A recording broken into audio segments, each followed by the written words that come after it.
Hello and welcome back to my channel. If you are new here, please go ahead and hit that subscribe button and that notification bell. Today I'm going to be going over an app called Rover. Now I know everybody's here because they want to know, did you actually make $5,000 in a month?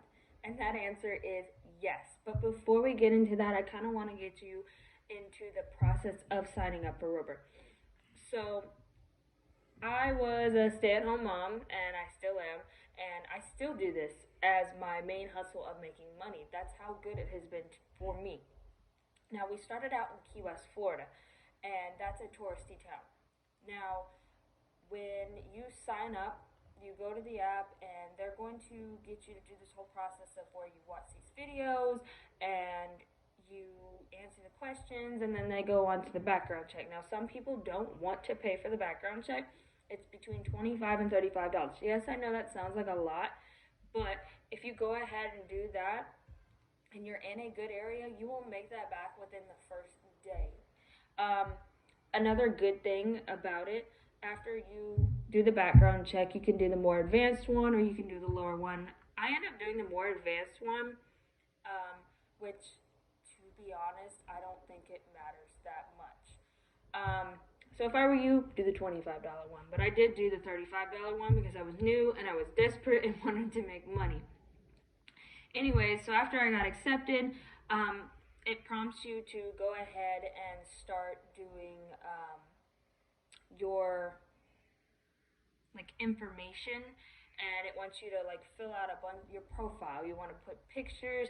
You get to set your own prices. That's the actually really cool part. So you can do $25 a day, you can do $45 a day, but I mean, honestly, it really just depends on where you live. So when I first started, I actually went onto the Rover website and I looked up what other competitors were.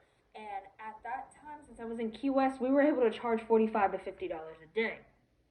Now, I know that sounds like a lot, but in being in a tourist town and stuff like that, you can charge that. So if you can, you might as well. So people who were doing $45 a day, I did mine at $42 a day. And that $3 makes a big difference to some people, and I was getting requests left and right. My very first dog that I got, his name was Winston, and he was a little Welsh Corgi. So I do the inboarding. I think that the inboarding makes you more money than most of the other things because you don't have to go and travel. They will drop off the dog for you. They bring the food. You can say, I need the food, bed, kennel, this, that. I mean, you can make any of your own requests of what they need to bring. And I do suggest you tell them to bring their food because you don't want their stomachs to get tore from whatever you have, or you may not even have dog food. Now, like I said, the first dog I ever had, his name was Winston, and she needed him to stay the entire month. And at the time, I was charging close to $45 a day. So $45 a day times 30. So, and then right after that, I got a dog named Lucy. She ended up actually boarding with me for 3 months.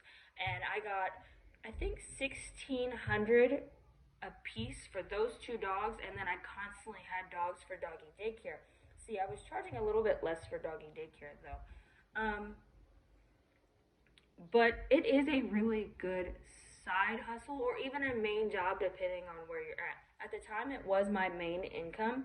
Now that I've moved into more of a rural area, it's more of a side hustle. I still do it, but it's not as busy here in this state that I'm in now, unfortunately. But if you live in an area that is super busy, you can build your clientele.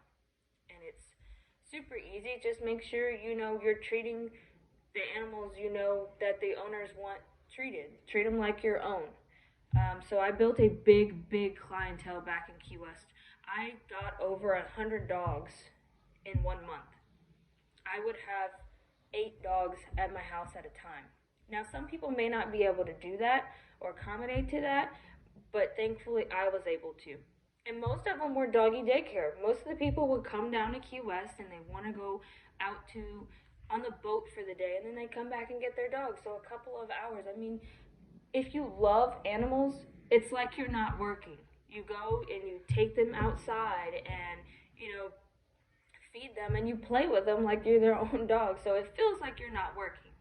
Now, I'm going to get into dog walking. Thankfully, when I was in Key West is super small, so I never had to really travel far. And I charge, I think, $15 for an in-home visit where I would go and mostly cats. I go and I check on the cats, I feed them and all that, and I'd spend 30 minutes there. Now you can charge whatever you want, but like I said, I always charged on the lower end, so that way it was easier for me to get picked. And then they have the walking, and I think I charge $12 per walk, and you usually walk between, it's about 30 minutes or so, but they can request you for an hour, which personally I never want to do an hour. I cannot walk an hour. That's just too much for me. So, yes, I love Rover. Now, I am going to go into the cons. The cons are that Rover does take 20% of everything you earn. So that's the really cruddy part. So if you made $100, or you'll see up at the top right there, it'll say boarding $100.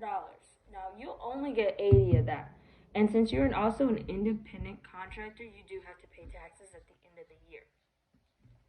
So that is one of the cons, but you can also get private sitters, because clients. You can get private clients. I had some people that would book me through Rover, and then they decided they didn't want to use Rover anymore, and they text me and say, hey, can I board my dog with you? Yes, I would do it like that, because personally I liked cashing in all the money, but also I wanted my client very comfortable. They didn't want to go through Rover anymore for whatever reason, the fees, or I don't know. Some people were upset when they found out that Rover took 20% of the earnings. But Rover does do advertising for you. It does put your name out there for you, and it also does have an insurance. So you have to be careful with those things. So Rover, if something were to happen, unfortunately, Rover would take care of it. You would take the dog to the vet, you pay out of pocket, or you make an agreement with the owner, and the owner would either, pay for it, or if you paid out of pocket, then Rover reimbursed you for it. So that is kind of something you have to think about if you want to go outside of Rover. Just be careful with that and know who you're dealing with before you decide to accept someone outside of Rover, just because of the insurance. Like I said, I've been doing this since 2019, and I don't plan on quitting anytime soon. I absolutely love it.